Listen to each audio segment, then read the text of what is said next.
Mga kapatid, sa 42% na charge ng ating battery, ako ngayon ay pupunta sa SNR diyan sa Marikina. Dito po sa gauge natin, ang sabi po dito ay 140 kilometers pa ang kayang takbuhin ng 42% na charge ng ating battery. Ngayon, itatry ko ngayon na pumunta dyan sa SNR Marikina, pero dadaan ako dito sa Sumulong. Ito po ay bundok. Titignan natin kung kakayanin pa ng 42%. Tulad po ngayon, nasa 40% na po tayo. Kanina 42, 2% na yung nagamit natin. Kasi nandito tayo sa bundok, gumagana aircon natin. Tapos naka-headlight din po tayo.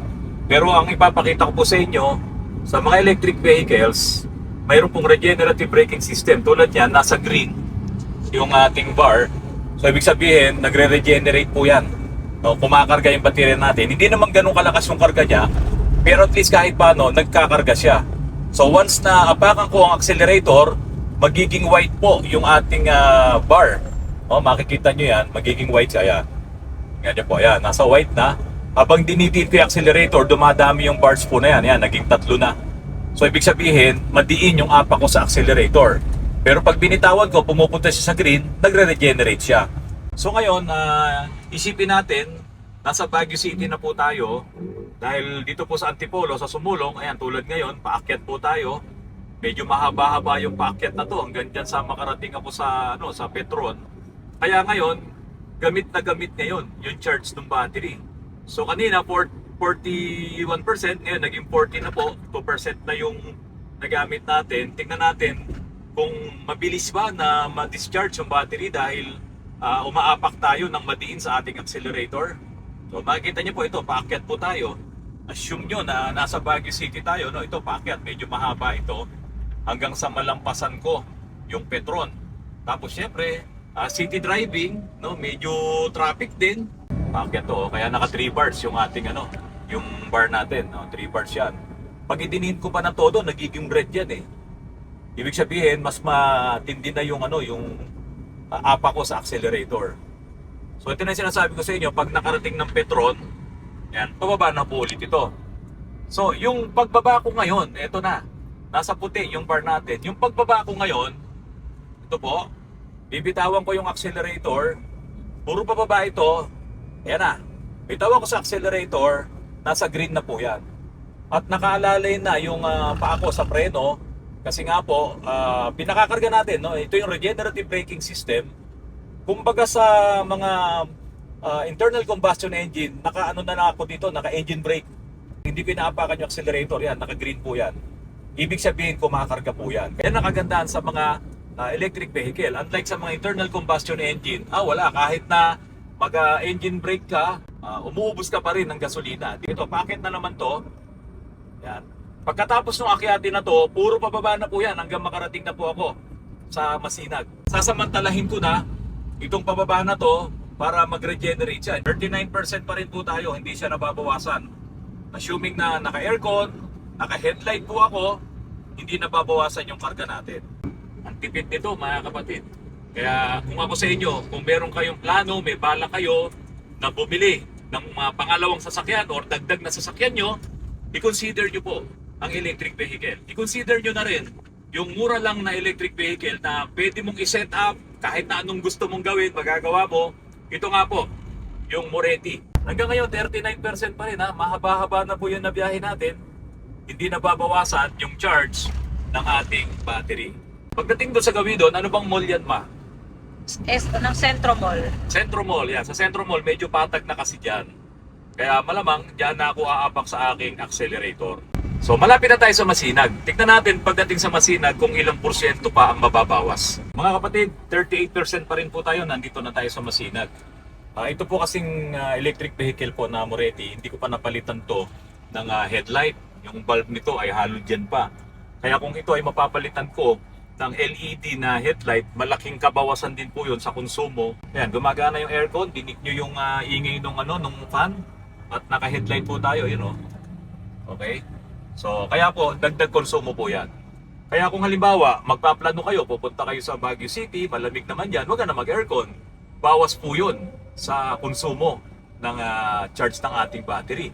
At siyempre, Huwag kang bumiyahin ng gabi para hindi ka rin na madagdagan ng konsumo sa ilaw, no, sa mga konsumo ng mga kuryente na yan.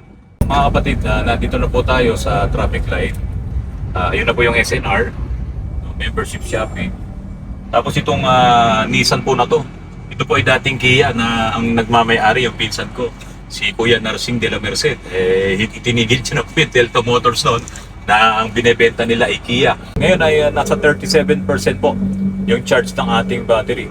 Malamang ito, pagdating ko dun sa parking, ay nasa 36% na po tayo. So ibig sabihin lamang po, 42% kanina, at kung maabot po ng 36%, ang nagamit po natin ay 6% lang na charge po ng battery. Ang konsumo natin, i-assume natin na 6% lang. So 27 kilowatt per hour times 6% is equal to 1.62. I-multiply natin sa 13.8 pesos. 13.8 pesos. So ang konsumo ko po ay 22 pesos lang. Mula po doon sa Daldig, doon sa shop natin sa Antipolo, hanggang sa makararating ngayon ako dito sa SNR. Kaya ba yon ng inyong mga sasakyan? Yung 22 pesos na yon na ibabayad ko sa Meralco? Napakatipid po talaga ng electric vehicle. Pero piliin nyo yung maliit lang. Kasi ito, magaan ang body, maliit ang mga gulong, at yung kanyang motor, yung kanyang battery, kayang-kaya siyang i-drive, i-abante. Kaya po, hindi malakas ang konsumo ng kuryente, ng baterya. Pero pag bumili rin kasi kayo ng mga mabibigat, yung mga malalaki, syempre, malaki din ang battery nun, mabigat din yon, mabigat ang body. Kaya yung inaasahan nyo na masisave nyo or matitipid nyo, kakaunti lang. Unlike yung natitipid ko ngayon, dito sa mga ganitong klase ng mga electric vehicle. Mura lang. Hindi mahal, hindi mo pwedeng ipagyabang sa iba, sabi nga. Pero ang importante doon, hindi naman ako nagyayabang, pero ipinapasikat ko na ako po, malaki ang natitipid ko sa paggamit ko po ng electric vehicle na katulad po nitong Moretti. SNR, ano ba meaning ng SNR? Senior? Senior ba yun? Okay, mga kapatid, hanap muna tayo ng parking. Dito sa loob ng SNR. Bibili lang tayo ng konting groceries natin sa bahay. Okay, hanap tayo ng parking.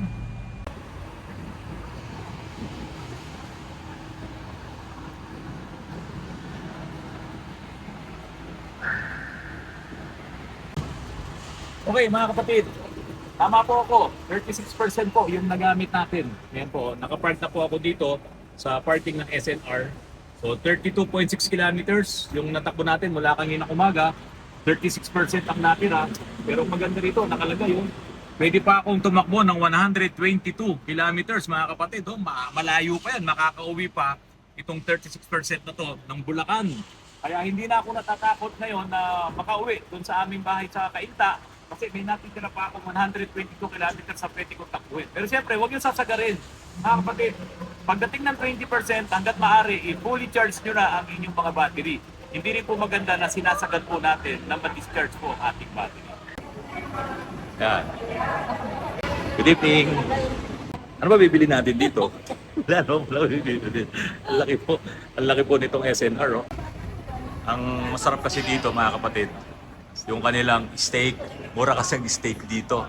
Malaki itong SNR na to. Tignan nyo. Gandun. Gandun, oh. Tingin-tingin ka lang dyan, ha? Tingin-tingin ka lang dyan. Huwag kang kukuha. Huwag kang dadampot dyan, ha? Yung sinasabi ko pong steak, yung pinagtutusukan ng mga barbecue. Yun po yung mura dito. Steak ng barbecue po. tayo. Yan. Ako, hindi tuloy ako makatingin. Kapatid, kasi tignan nyo yung mga nasa paligid ko. Oh. Hindi ako makatingin. Kasi nitignan, bawal po eh. Nyo. Oh. Ano ba tawag dito? Tomahawk. Kapal oh. Tignan nyo oh. Nasa Japan, dami pa oh. Ganito, ganda nito. Kapal oh. Ha? Oh, yan.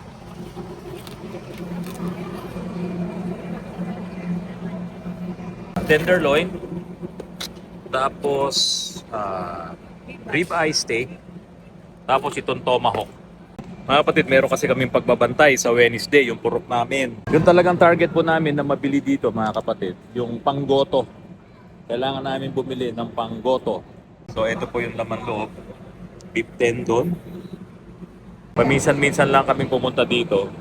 Kaya yung budget namin, ini-eksakto lang namin to. Mga pang 1 linggo, 2 linggo po namin ulam yung binibili po namin ngayon. Wala tayong nakuhang isaw, order ka na lang bukas. Patapos na po kami. Titingin na lang ako ng vitamins ko, yung vitamin B12. Maganda rin kasi yung mga binebentang yung mabibili mo mga vitamins dito, yung mga imported talaga. Dito ko binili yung vitamin B12 ko na yun eh. Kasi pagka diabetic at nagtitake ka ng metformin, dapat meron kang vitamin B complex na iinumin. So dito po yun. Nasaan kaya yun? Ito. Vitamin C, vitamin E. Nasaan na yung vitamin B complex dito na binili ko? Wala na yata. Hindi tayo dito. B complex. B-complex? Oo. Ayun, no. Ito na mga kapatid, oh. Vitamin B complex, high potency, Weber Naturals. Ito po yung iniinom ko. Ayan po. Okay, kasya kaya ito sa Moretti? Yun lang. Subukan natin kung magkakasya. Magkano ba magpa-member sa SNR? Ha? 700?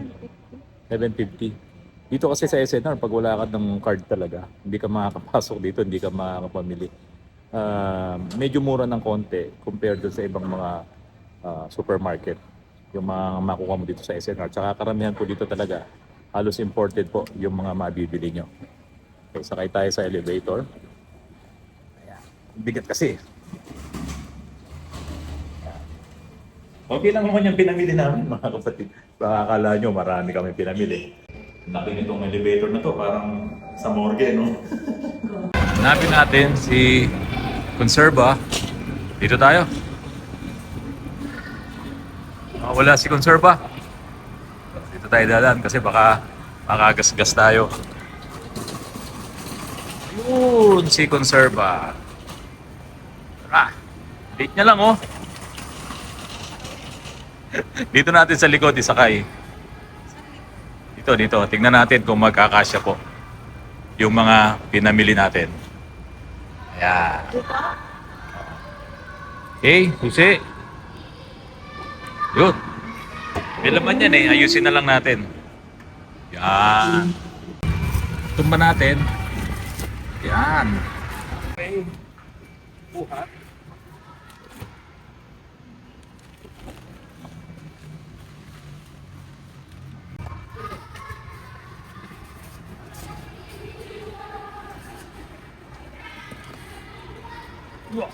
Kaya ba? Ito. O, dyan. Okay. Pero ito, lilipat ko na. Then, ito naman isa.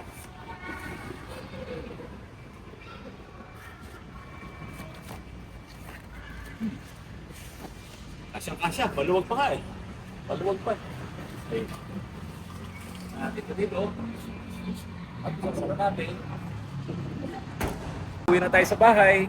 At pagpasok doon sa loob, titignan ulit natin kung ilang porsyento pa yung natitira sa ating charge na battery. 36% yung charge ng ating battery. Tignan natin kung ilang porsyento ang mauubos natin kapag po nakabalik na ako sa bahay, no? Sa Palmera Heights, diyan po sa Cainta. Okay? On muna natin ang aircon. Yan, medyo umingay na. Wala ka maririnig na ingay ng makina nito, no? Hindi katulad mga internal combustion engine. Ang maririnig mong ingay dito, yung aircon lang. Tapos ilaw tayo. Release ang foot brake.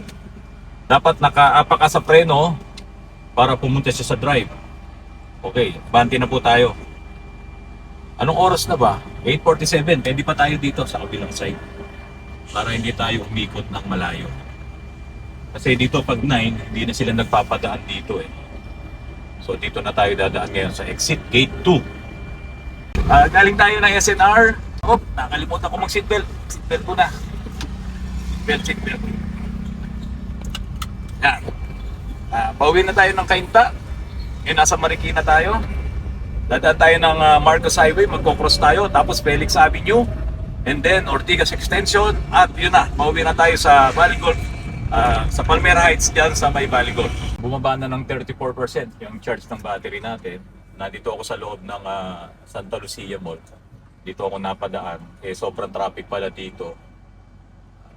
Yun lang ang problema. Siyempre, gumagamit ka ng aircon, pinatay ko na muna yung headlight ko kasi traffic naman para ma-save ko pa, no, yung kuryenteng ginagamit nung headlight. So medyo matraffic, ganun din. Kapag ka internal combustion engine ng sasakyan mo, matraffic, sayang, wasted po yung fuel, yung gasolina. So dito naman sa electric vehicle, siyempre may nawe-waste ka rin na charge nung battery. Pero kaunti lang. Titingnan natin kung itong haba ng traffic na to ay kukonsumo ba ako ng 1%.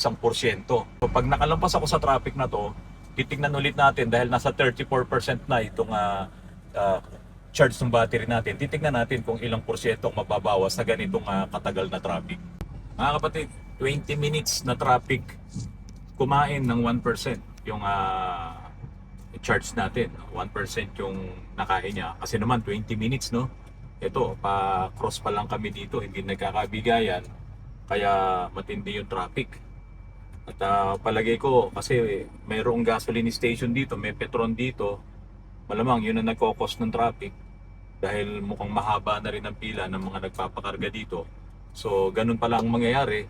Kapag ka napatraffic ka ng 20 minutes, 1% ang mauubos sa charge ng battery mo, equivalent to 3 pesos and 70 centavos po yun eh. Yung 1% po na charge po nito.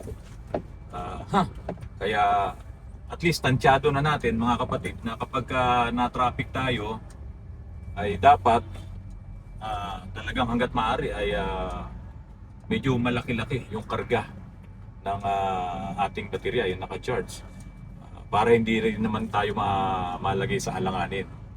So ayan, nakalampas na tayo. Ayan, 9:20 na mga kapatid. Kasi kanina na 9 PM yan, nung huling nag-video ako, 34%, ngayon 33% na lang.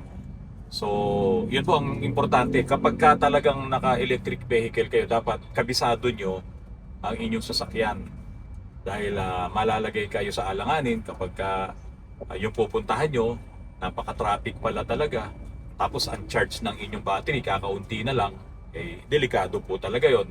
Lalo na yung ganitong mga electric vehicle, wala itong DC charging, DC fast charging, no? Yung DC to DC. Yung kasi mga DC to DC, mabilis ang pagkarga nun. Merong 5 minutes, fully charged na. Merong 10 minutes, merong 15 minutes. Depende doon sa brand and model po ng electric vehicle. Siya nga pala doon sa mga nagtatanong, yung battery po nitong Moretti, ito po ay lithium ion phosphate. Ito po yung hindi delikado, ito yung hindi sumasabog, no? Yung lithium ion phosphate. Ayan. Hanggang doon ay may traffic pa rin kasi nga may Petron dito. Mukhang yung mga pumipila, sila ang nagkokos po ng traffic dito sa kahabaan nitong Felix Avenue. Pansin nyo pong right side, ang haba nung pila ng sasakyan dyan, hindi umaandar. Gawa nga nung ito ay magpapakarga ng gasolina dito sa Petron. Ngayon, sa kabilang side naman, dito sa gas, Metro Gas, 87.50 per liter. Pero bakit kaunti ang nakapila sa kanya, samantalang dito kay Petron ay 87.40. Mas mura pala dito. Kaya pala mas marami pumipila. No? So ganyan ang sitwasyon. Lalo na sa mga darating pang panahon, mga kapatid. Baka maubos pa yung gasolina, pati yung diesel.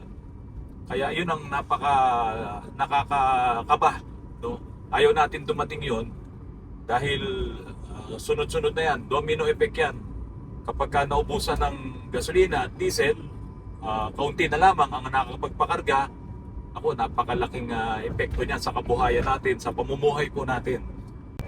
Ang haba ng pila dito mga kapatid, kaya traffic kasi yung si oil 62 pesos lang yung kanyang regular niya 62.90. Napakamura ng gasolina dito sa Sea Oil. No? Galing, Sea Oil, mabuhay ka. Kung tumaas man ng gasolina ngayon, gabi, ng 5 pesos or 6 pesos, 67 lang o 68 pesos lang kay Sea Oil. Kaya doon sa mga kapatid natin, no, Hanapin nyo yung Sea Oil na gasoline station, mura sa kanya. Kaya pala sobrang haba ng pila doon ay dahil sa mura yung gasolina ni Sea Oil. Dito sa Uni Oil, mahal 91.30. Napakalaki ng pagkakaiba. Wala to. Kaya walang nakapila dito eh. Tapos sa Shell naman, ito, yung kasunod, wala rin pumipila kasi talaga namang napakamahal ng gasolina ni Shell eh. Sa Petro. Doon sa kabila, sa Petron, mahaba din ang pila. Kasi si Petron, medyo mura dyan. Pero kay Shell, walang nagpapakarga sa kanya. Kasi mahal. Wala pa nga siyang nakalagay kung magkano ang presyo niya. Nandadaya rin eh. So kung matatrap ka, pagka pumesto ka na doon, de sige, pakarga ka na. Wala siyang nakalagay. Bawal yan, di ba? Sa DTI, bawal po yan na wala kang presyo ng gasolina mo. No? Bawal yan. Ngayon, nandito na tayo sa Valley Golf, mga kapatid. Ang nagamit nating porsyento, doon sa halos isang oras na biyahe, kasi 9:45 na, nung umalis ako doon sa SNR ay 8:45. Tama, isang oras yung biyahe natin dahil sobrang traffic. Yung mga nadaanan natin na mga nakapila sa gasoline station, kumonsumo tayo ng 12% nung charge nung battery natin.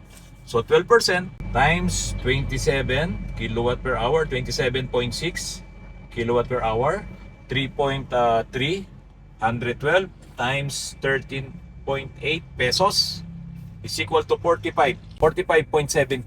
Yan po yung gastos ko doon sa isang oras na biyahe mula po doon sa SNR hanggang makarating dito sa gate ng Valley Golf. Nandiyan na po yun, 2 kilometers na lang, nandun na ako sa bahay namin.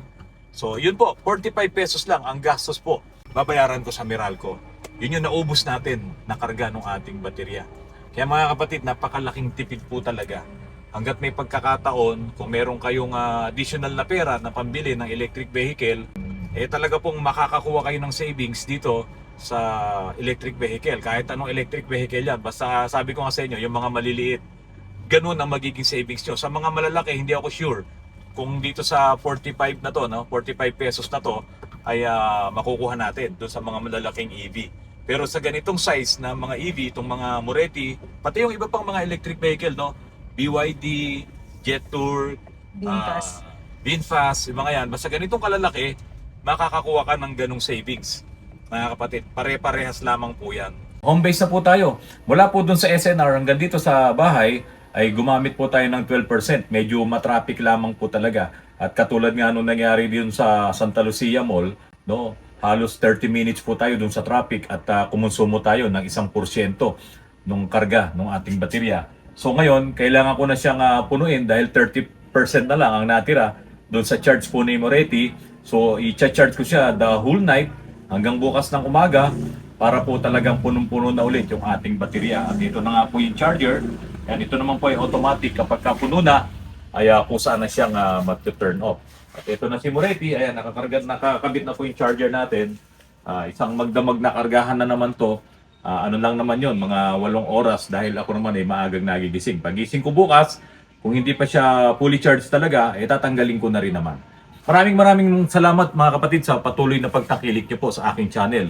Yung vlog ko po ngayon, ipinakita ko po sa inyo kung paano gamitin si Moretti na halos sa 42% na lang yata kanina nung ginamit natin. Galing ako sa Antipolo, 42%. Tapos dumaan tayo sa traffic, naka-headlight tayo, naka-aircon tayo. Yun nga po, sabi ko nga sa inyo, kailangan kapag may electric vehicle kayo, kailangan gamayin nyo siya para lalong maging kapaki-pakinabang po ang inyong mga electric vehicle. Napakaliit lamang po ng nagagastos natin sa pagbayad sa kuryente. Kumpara ngayon sa napakaraming namumroblema sa sobrang taas ng gasolina at ng diesel. Maraming salamat. Good night po sa inyong lahat.